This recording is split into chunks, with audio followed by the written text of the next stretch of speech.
Assalamualaikum dan salam sejahtera. Bersama kami Berita di TV. Jangan lupa untuk follow Facebook Malaysia Deadline dan YouTube Deadline TV. Antara menarik hari ini, tidak wajar persoal syarat asas untuk jadi warga negara. Saya tidak terpilih, artinya PAS ada ramai pemimpin lebih baik. Fokus konflik Palestin bukan isu bertakbir. Hutang harakah, PAS minta tunggu keputusan mahkamah. Timbalan Presiden Muafakat Nasional Zuraidah Kamaruddin membidah Speaker Dewan Rakyat Johari Abdul yang mahu ahli parlimen berhenti melabelkan satu sama lain dengan perkataan seperti kafir, Zionis dan Yahudi atau yang boleh mengguriskan hati ketika berbahas. Menurut bekas menteri itu, arahan itu adalah satu langkah yang amat tidak wajar kerana ia menyekat kebebasan bersuara ahli-ahli Dewan Rakyat. Katanya adalah menjadi sesuatu yang amat dangkal untuk Parlimen Malaysia menghadkan penggunaan sebarang perkataan yang sekiranya diutarakan di luar Dewan pun tidak menjadi kesalahan. Sebagai contoh, perkataan kafir yang menjadi antara punca polemik di dalam Parlimen baru-baru ini adalah kerana kurangnya kefahaman setengah ahli Parlimen mengenai perkataan tersebut.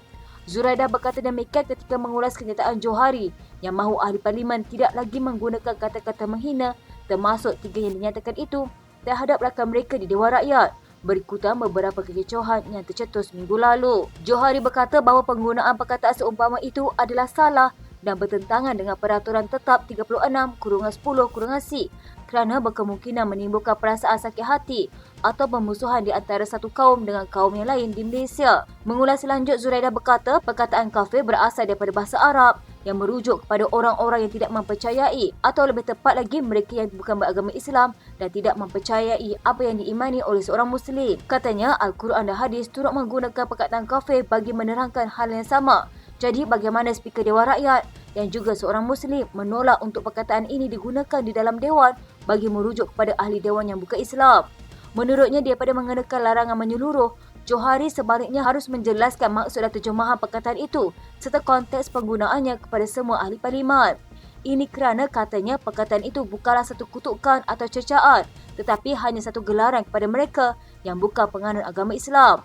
Begitu juga dengan perkataan Yahudi dan Zionis pula yang menurut Zuraidah sama seperti lontaran perkataan rasis, ekstremis, Taliban dan komunis yang pernah digunakan oleh kedua-dua belah pihak pembangkang dan kerajaan sebelum ini. Katanya ia hanyalah merupakan lontaran komunikasi antara satu sama lain dan bukannya kata-kata ugutan atau makian yang terlalu serius sehingga penggunaannya perlu dilarang dan mendapat cabutan Speaker Dewan. Pandangan saya sebagai mantan ahli parlimen selama 3 penggal, kualiti pengurusan parlimen dan ahli-ahlinya pada ketika ini dilihat merundum berbanding sidang parlimen sebelum ini. Tahap ketahanan mental ahli-ahli parlimen khususnya dari kalangan ahli parlimen kerajaan begitu rapuh sehinggakan speaker sendiri terpaksa campur tangan dan menurunkan arahan-arahan merapu untuk menjaga hati mereka. Bekas pemimpin PKR itu menjangkakan akan berlaku sekatan demi sekatan berterusan terhadap ahli parlimen sehingga pada akhirnya parlimen akan gagal untuk melaksanakan tanggungjawab sebagai wadah memperjuangkan rakyat akibat daripada suara wakil-wakil mereka yang disekat. Dia juga mendakwa Johari kelihatan amat jelas lemah dalam mengendalikan sidang parlimen dan dilihat terlalu berlembut dengan pihak kerajaan dan terlalu tegas apabila berhadapan dengan pembangkang. Katanya jika tidak mampu berlaku adil, saya sarankan kepada Johari untuk melepaskan sahaja jawatan beliau sebagai speaker dan membiarkan individu lain yang lebih layak untuk memegang jawatan tersebut. Walaupun kasar atau biadab bagi setengah pihak, suara ahli parlimen seharusnya tidak boleh disekat kerana perbuatan menghalang perkataan atau kenyataan tertentu di dalam parlimen ini dengan jelas akan merencatkan lagi perkembangan demokrasi di negara kita. Penguasaan bahasa kebangsaan yang menjadi salah satu syarat bagi meluluskan permohonan kewarganegaraan di negara ini tidak wajar dipersoalkan. Bekas Ketua Pengarah Dewan Bahasa dan Pustaka, Profesor Datuk Seri Dr. Awan Sairian berkata, syarat penguasaan tersebut adalah sangat asas iaitu sekadar dapat berkomunikasi mudah dengan bahasa kebangsaan. Menurutnya, ia sebagaimana menurut Perkara 19 Perlembagaan Persekutuan disebut mempunyai pengetahuan bahasa Melayu yang memadai. Katanya, saya menyokong pernyataan Menteri Dalam Negeri Datuk Seri Saifuddin Nasution Ismail di Dewan Rakyat pada 23 Oktober 2023 tentang ketegasan kerajaan dalam penguasaan bahasa kebangsaan sebagai salah satu syarat meluluskan permohonan memperoleh kewarganegaraan.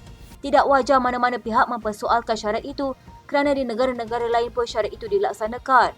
Tambah beliau, kelonggaran sehingga meluluskan permohonan yang memperoleh 2 daripada skala 8 syarat penguasaan bahasa kebangsaan perlu dielakkan supaya tidak ada permohonan yang memandang ringan keperluan menguasai bahasa kebangsaan untuk menjadi warga negara.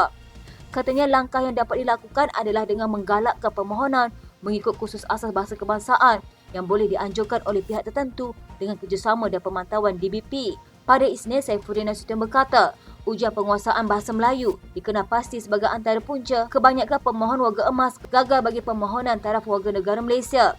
Katanya ujian itu menjadi syarat bagi permohonan berkenaan. Beliau berkata demikian ketika menjawab soalan tambahan Datuk Seri Dr. Wijat Seng di Dewan Rakyat mengenai isu permohonan warga negara golongan warga emas yang tidak diluluskan selain mengambil masa lama untuk proses kelulusan. Seorang ahli parlimen kerajaan mencadangkan semua parti memeterai perdamaian politik dalam usaha memulihkan ekonomi negara yang terkesan teruk akibat pandemik COVID-19. Bagi merealisasikannya, Saha Abdullah mencadangkan Kementerian Kewangan diketuai Datuk Seri Anwar Ibrahim mengadakan perbincangan dengan wakil rakyat kedua-dua blok untuk bersama-sama memberi pandangan menangani ketidaktentuan ekonomi global. Katanya kaedah tunda-menunda bukanlah jalan keluar, tapi ia mendorong negara ke arah permasalahan tanpa pengunjung. Saya mohon agar MOF untuk adakan segera perbincangan dengan semua parti agar kerajaan mahu pembangkang dapat bersama memulihkan ekonomi kerana kebersamaan kita adalah teras kejayaan pemulihan. Beliau berkata kebersamaan antara kerajaan dan pembangkang pernah dicapai sebelum ini ketika negara menaikkan kadar hutang daripada 60% kepada 65% kepada KDNK semasa krisis COVID-19. Katanya, saya cadangkan kita semua lakukan pendamaian politik terhadap ekonomi ini semula. Pada pembentangan belanjawan 2024, 13 Oktober, Anwar yang juga Menteri Kewangan berkata, hutang dan liabiliti negara ketika ini menjangkau 1.5 trilion ringgit atau 82% kepada KDNK hasil daripada ketelanjuran pentadbiran lepas. Katanya, bayaran khidmat hutang sahaja dijangka mencatat 46.1 bilion ringgit atau 15.2% daripada hasil 2024. Bekas ahli Parlimen Temerloh, Nasruddin Hassan mendakwa dirinya tidak kecewa meskipun ditolak oleh para perwakilan dan kalah pada pemilihan jawatankuasa kerja PAS bagi Penggar 2023-2025 pada muktamar tahunan ke-69 di Shah Alam Ahad lalu. Menurutnya, perwakilan lebih memilih mereka yang berkemampuan untuk memimpin perjuangan parti. Katanya, saya tidak terpilih artinya PAS ada ramai pemimpin yang jauh lebih baik dari saya. Saya yakin dan percaya pada kualiti pemilihan dari perwakilan. Jelas mereka perwakilan melihat kepada keupayaan dan kemampuan pemimpin untuk memikul beban amanah perjuangan. Walaupun gagal menempatkan diri dalam kalangan 18 orang AJK yang mendapat undian tertinggi, Nasruddin tetap positif dan berjanji akan terus memberi khidmat kepada parti. Katanya, saya akan terus bekerja membantu parti dan kepimpinan baru dengan kudrat yang saya mampu. Saya juga bersedia memberi khidmat kepada parti dan perjuangannya di mana jua saya berada. Jadi, saya serah kepada pimpinan dalam bab kepimpinan ini. Saya tidak panas, saya ikut saja dalam bab ini. Walaupun tak pegang apa pun jawatan, saya terus istiqamah, saya akan terus dalam perjuangan. Selain Nasruddin dan Mahfuz, dua lagi pemimpin iaitu Pesuruhjaya PAS Perak, Razman Zakaria dan Adun Penaga, Muhammad Yusni Mat Piah juga tidak terpilih. Pada pemilihan tersebut, Menteri Besar Kedah, Muhammad Sanusi Makno mendapat undian tertinggi, diikuti oleh bekas Ketua Pemuda Ahmad Fadli Syari dan Muhammad Khalil Abdul Hadi. Orang ramai, kata Saifuddin Nasution Ismail, perlu memberikan fokus kepada punca himpunan menyokong Palestin berbanding isu boleh atau tidak bertakbir. Menjelaskan pendirian kerajaan berhubung himpunan aman tersebut, Menteri Terbabit berkata isu asas yang sedang dihadapi sekarang ialah mahu menggembleng sokongan kepada penduduk Palestin yang diperangi dan diusir dari tanah air sendiri. Kata Saifuddin, kerajaan sendiri menggalakkan himpunan Solidariti untuk menyatakan simpati dan sokongan kepada Palestin. Katanya, isu tidak dibenarkan bertakbir dan sebagainya semasa berhimpun, saya tak fikir itu isu utama. Saifuddin menjelaskan perkara tersebut sebagaimana menjawab soalan tambahan Wan Ahmad Faizal Wan Ahmad Kamal yang bertanyakan jika polis ada menetapkan sebarang garis panduan melarang peserta himpunan untuk bertakbir. Terdahulu, kerajaan dikritik apabila himpunan aman yang dianjurkan beberapa NGO di Kuala Lumpur pada 22 Oktober lalu mengundang kontroversi gara-gara peserta dikatakan dilarang bertakbir. Peserta juga didakwa tidak dibenarkan mengangkat plakat yang memaparkan kecaman ke atas rejim Zionis dan pemimpin mereka Benjamin Netanyahu. Bagaimanapun, Presiden Viva Palestin Malaysia, Dr. Musa Muhammad Nordin menjelaskan langkah tersebut dibuat bagi menjadikan himpunan berkenaan bersifat inklusif kerana turut disertai kumpulan bukan Islam. Katanya ia juga selaras dengan nasihat yang diberikan pihak polis. Pada masa sama, VPM turut memohon maaf atas kontroversi berkenaan. Wan Ahmad Faizal mengecam kerajaan kerana menganggap larangan bertakbir terkait dengan isu 3R, agama, bangsa dan raja-raja yang dilarang disentuh oleh undang-undang. Saifuddin berkata bagaimanapun tata cara himpunan tersebut dilaksanakan adalah tertakluk kepada budi bicara penganjur.